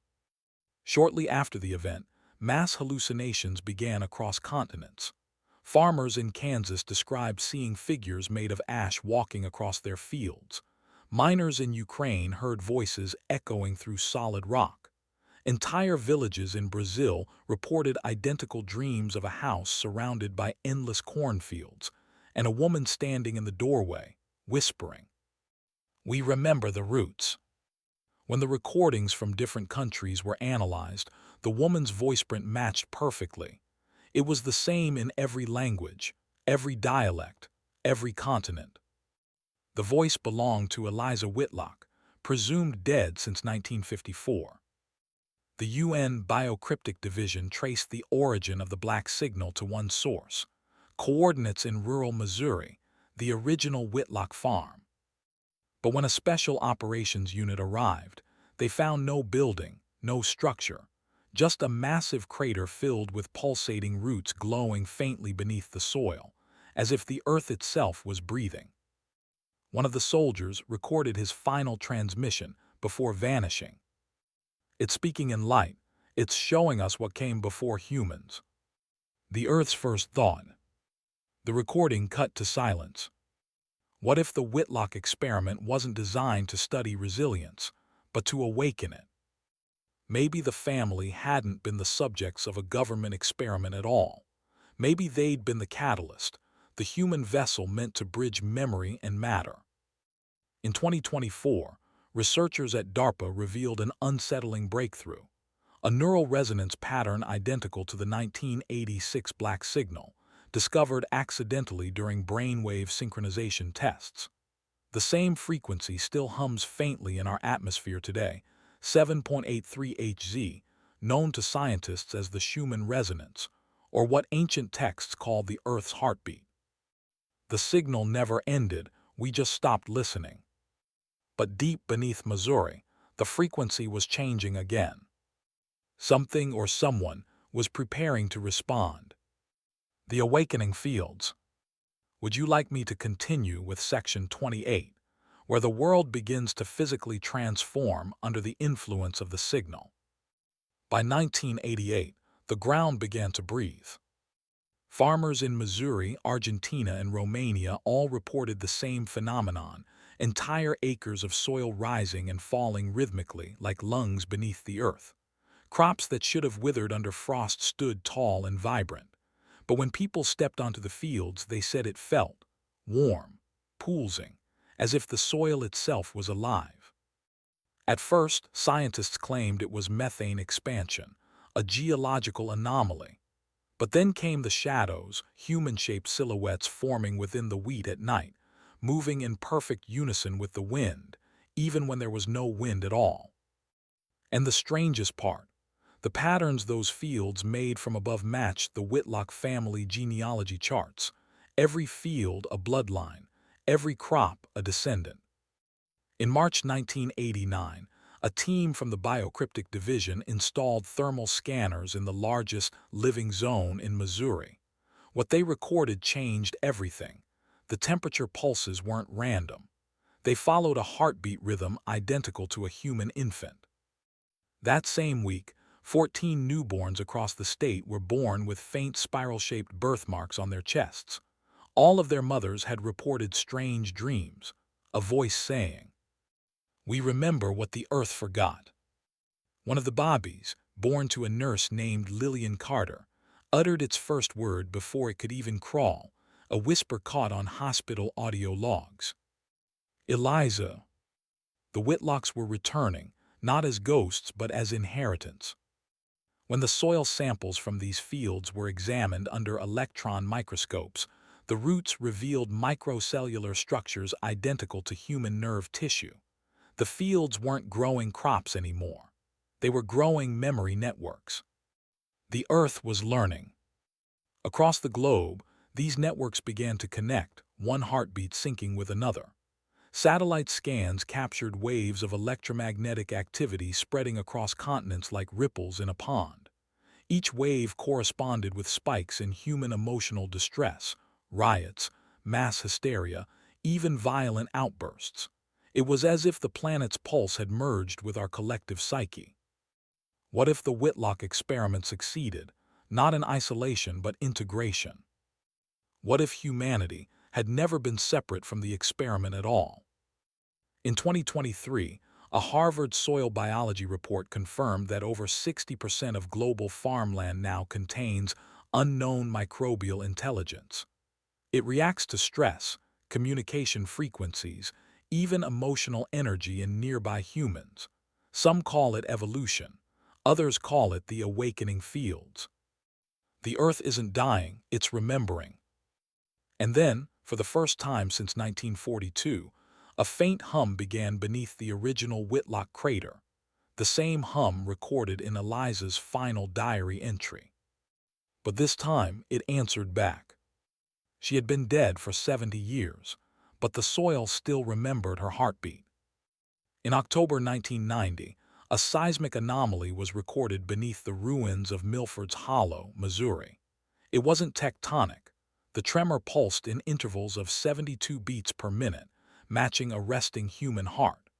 The readings came from 30 feet below the surface, the exact burial depth of the Whitlock family's sealed crypt. Locals claimed they saw lights dancing through the fog that night, faint golden orbs hovering above the earth, forming the outline of a woman. A voice carried through the static of every radio in town, whispering, "The roots remember the womb." That was the night Eliza Whitlock returned. Government sensors picked up electromagnetic interference across 5 states. The frequency was identical to the 1986 black signal, but this time it carried an additional layer, a human vocal pattern. The voice was faint but undeniably real. Dr. Evelyn Crane, the last surviving member of the Biocryptic Division, described it best. "It's like she's breathing through the world." Within 24 hours, flowers began blooming in the middle of highways. Abandoned cars were found covered in vines shaped like human veins. Insects swarmed toward the Missouri Valley, as if answering an ancient summons. When a drone team entered the crater, their feed cut to static. But one frame was recovered, an image of a female figure standing barefoot in the soil, her skin pale and cracked like porcelain, her eyes glowing faintly amber. Facial recognition software ran her features against archived photos from 1942. 99.7% match, Eliza Whitlock. The woman raised her head, and the drone's audio captured her voice before the feed went dead. "You wanted to know if humanity could survive isolation. We did, but the world couldn't survive forgetting." For the first time, the experiment had spoken. Had Eliza become something more than human, or had the Earth become Eliza? The surviving Whitlock files hinted that her body had been infused with biosympathetic organisms, designed to link human emotion to environmental change. What began as a social study had turned into a merger of consciousness and nature. In 2025, scientists studying the Amazon's genetic soil network found identical DNA fragments to Eliza's recovered tissue samples, meaning she wasn't confined to Missouri anymore. Her code had gone global. Eliza Whitlock never died, she evolved. When the black signal broadcast again 1 year later, it didn't speak in frequencies. It spoke in words. The harvest begins at dawn. On the morning of June 21, 1991, the sun rose twice. At exactly 5:12 a.m., satellites across the northern hemisphere captured an impossible phenomenon: a second burst of light emanating from the Missouri Valley. It wasn't solar, it came from the ground itself. Thousands of miles away, farmers, miners, and night shift workers all reported the same thing. The soil around them began to glow with an amber pulse. Then came the whispers. Everywhere, in every language. It's time to harvest what remembers. That was the first day of what historians would later call the harvest dawn. Within hours, the planet changed. Wheat fields grew 3 feet in a single morning. Trees that had died decades earlier sprouted new leaves, black leaves that shimmered like oil under the light. Rivers began to hum with a low, resonant vibration, audible even underwater. And then in cities across America, the impossible happened. Humans began to root. People standing barefoot on soil reported feeling a deep warmth under their skin.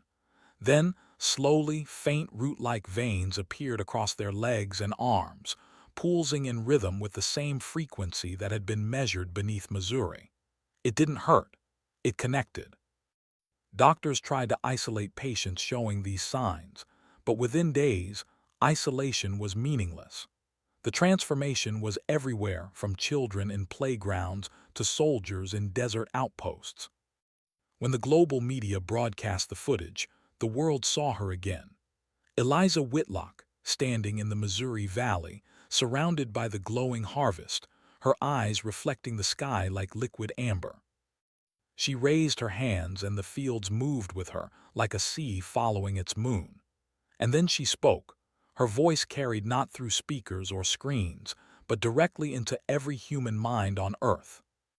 You wanted immortality. You built machines to forget me, but memory is the only thing that lives forever. Her message ended with a single phrase.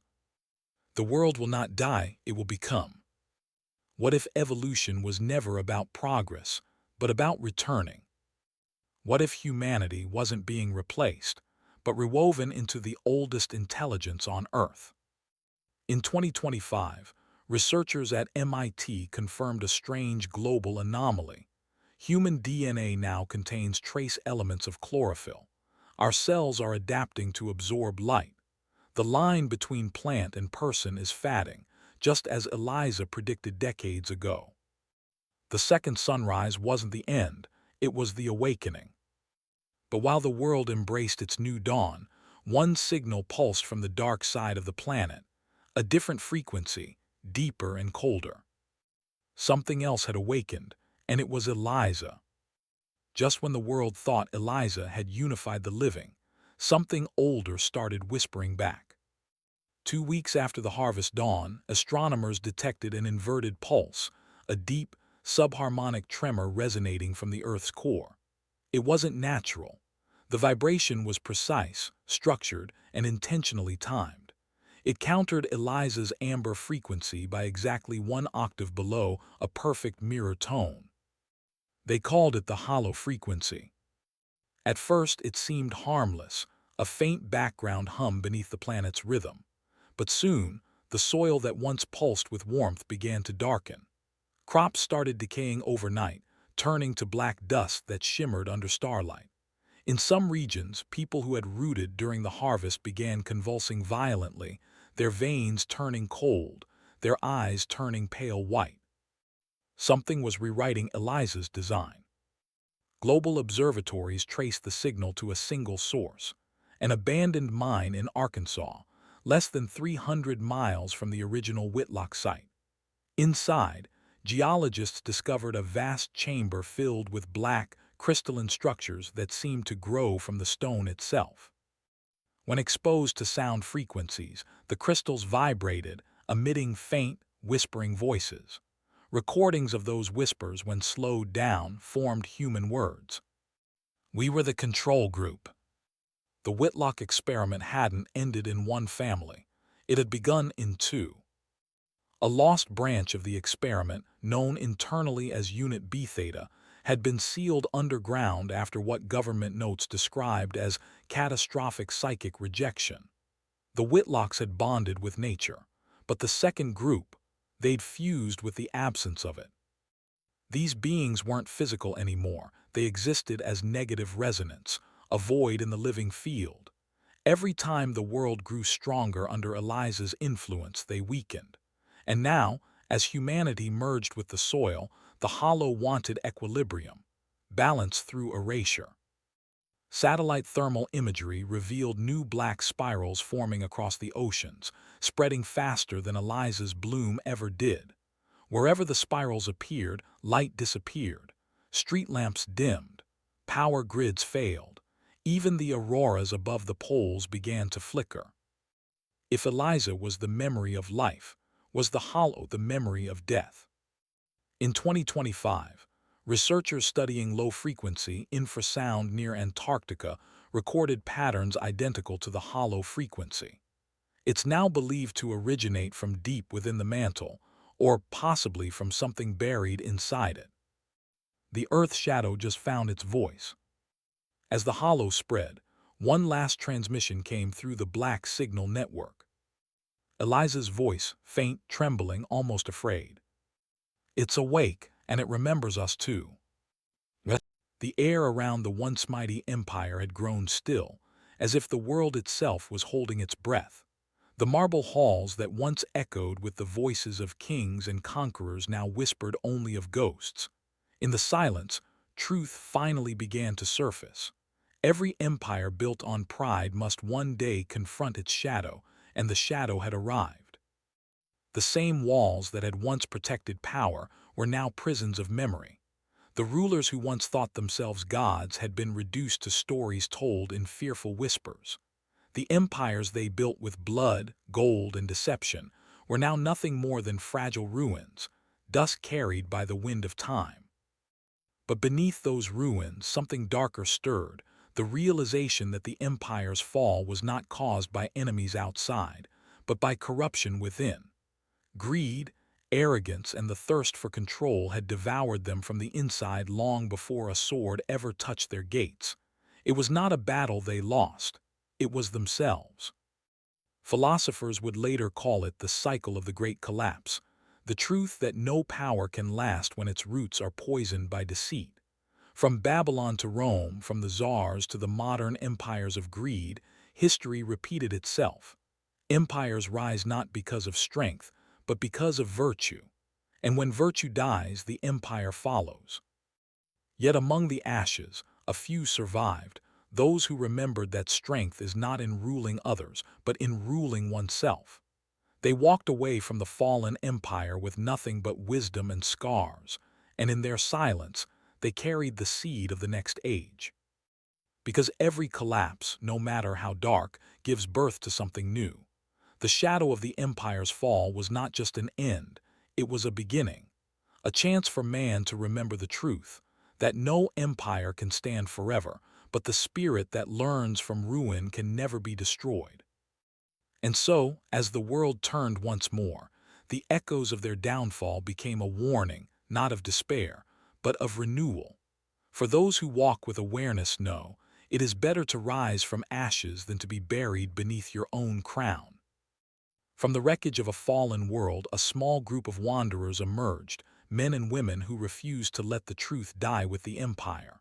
They were philosophers, soldiers, outcasts, and visionaries, bound not by blood but by understanding. In the silent ruins, they gathered by torchlight and made a vow that would echo through centuries. If the world forgets the truth, we will become its memory.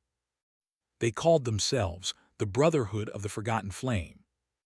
To outsiders, they were ghosts, nameless figures who vanished into mountains and deserts, leaving behind only symbols carved in stone. But to those who sought wisdom, they were the last keepers of what the empire had buried, the forbidden knowledge of balance, discipline, and inner sovereignty. Their philosophy was simple yet dangerous.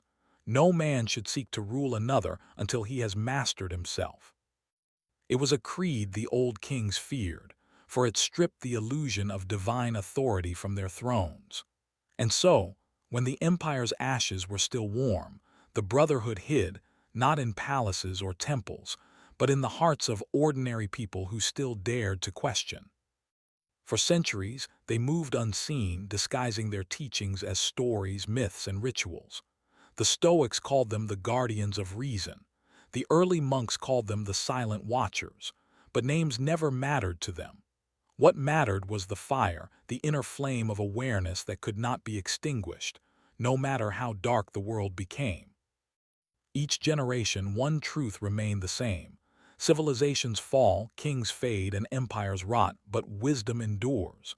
It passes through whispers, through ink, through sacrifice. It is never loud because truth doesn't shout. It waits. And so the Brotherhood of the Forgotten Flame became something greater than any empire, a living current of consciousness that refused to die. They knew that one day, when the world once again drowned in arrogance and illusion, someone would hear their call and remember. Because the flame they carried was never meant to rule, it was meant to awaken. And for those who walk the path of awareness, the Brotherhood still speaks, not through voices, but through silence that burns brighter than fire. Centuries passed. Empires rose again, each one wearing a different mask: democracy, capitalism, progress. Yet beneath it all, the same sickness festered, greed disguised as virtue. Humanity had forgotten the Brotherhood, forgotten the oath, the fire, the wisdom that once kept men from becoming their own gods. But history has a strange way of whispering through time, and the whispers had begun again. It started quietly. An archaeologist unearthed a stone tablet in a forgotten desert ruin, etched with symbols no language could explain. A young historian discovered a pattern hidden in ancient texts, the same 7 principles repeated across cultures that had never met.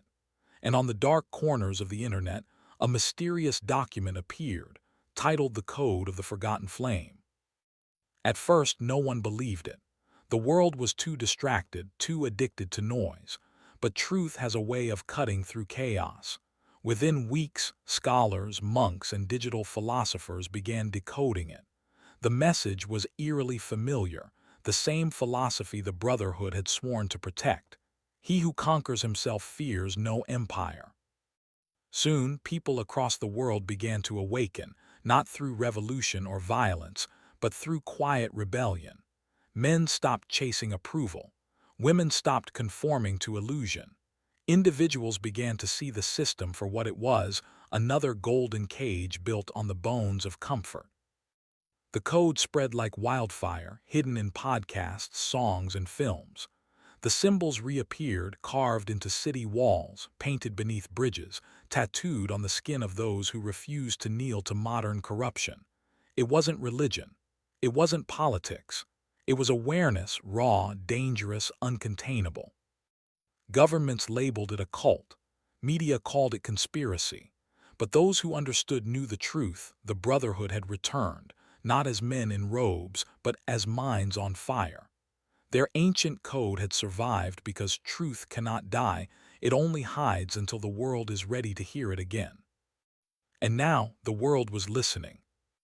As the old systems began to tremble, the few who carried the code realized something profound. The new war would not be fought with weapons, but with consciousness. The Brotherhood's prophecy was unfolding. When the empire of lies begins to crumble, the seekers shall awaken. And for the first time in centuries, the flame flickered once more. He wasn't a king, a prophet, or a billionaire. He was an ordinary man, unnoticed, unseen, and unshaken by the madness of the modern world. Yet there was something different about him. While others chased pleasure, he chased silence. While the world screamed for attention, he mastered the art of restraint. His name was never recorded in history, but his presence ignited the spark that the Brotherhood had been waiting for. He lived by a code older than civilization itself, not written in laws but carved into his soul. Endure, observe, rise. Every morning, before the noise of the world could reach him, he sat in stillness, studying the ruins of fallen empires, reading the words of Marcus Aurelius and Epictetus, and writing his own meditations by candlelight. People began to notice something strange about him. He spoke little, yet when he did, his words cut deeper than any weapon. Those around him started changing, not through force but through presence. His discipline was contagious, his calm unnerving. He embodied what the world had forgotten: power without arrogance, confidence without noise, wisdom without pride. Soon whispers began, the same kind that had once followed the Brotherhood through the ages. Videos of his speeches spread online. His reflections, cold, rational, and brutally honest, resonated with millions disillusioned by modern chaos. He spoke not of rebellion but of mastery. You are enslaved by what you crave. Be still, and you will see your chains. Within months, his philosophy became a movement. Young men and women began waking before dawn, meditating, journaling, rejecting distractions. They called themselves the Stoic Circle, but he refused to claim leadership. There are no followers, he said, only those who remember. His silence became their war cry. The more he withdrew from fame, the more powerful his message grew. He was not building an army, he was awakening one. Every person who embraced the code became a torchbearer of the flame. The Brotherhood's legacy had taken human form once again, not as an organization, but as a state of mind. The empire trembled not because of protest, but because of presence. Power shifted quietly, invisibly. The world was beginning to understand that the most dangerous man is not the one who rules others, but the one who rules himself. And so, in the age of noise, a new silence began to spread, fierce, unyielding, and alive. The Brotherhood's prophecy had come true. The Stoic had risen, not to destroy the world, but to awaken it. The world had changed not through war nor revolution, but through quiet defiance. In every city, in every nation drowning in noise and deceit, people began to pause, to breathe, to remember. The Stoic Circle had no temples, no symbols, no rulers. It spread like light through cracks in the dark, one awakened mind at a time. The man who had started it all, the modern Stoic, vanished as suddenly as he appeared. No one knew his name. No grave was found. Only fragments of his words remained, written on paper, scratched into walls, murmured in the stillness before dawn. The last freedom of man is to govern himself.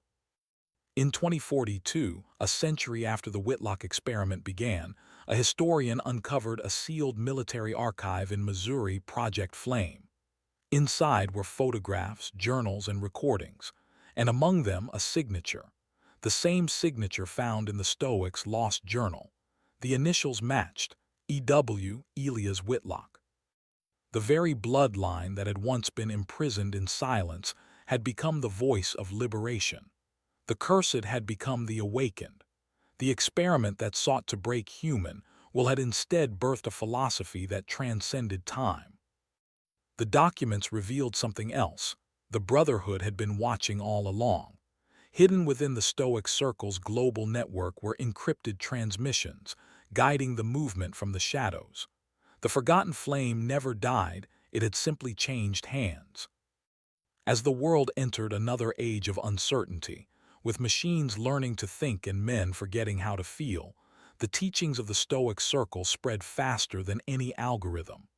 Governments could not censor it, religions could not own it, and greed could not corrupt it because it asked for nothing, promised nothing, and demanded only one thing: discipline.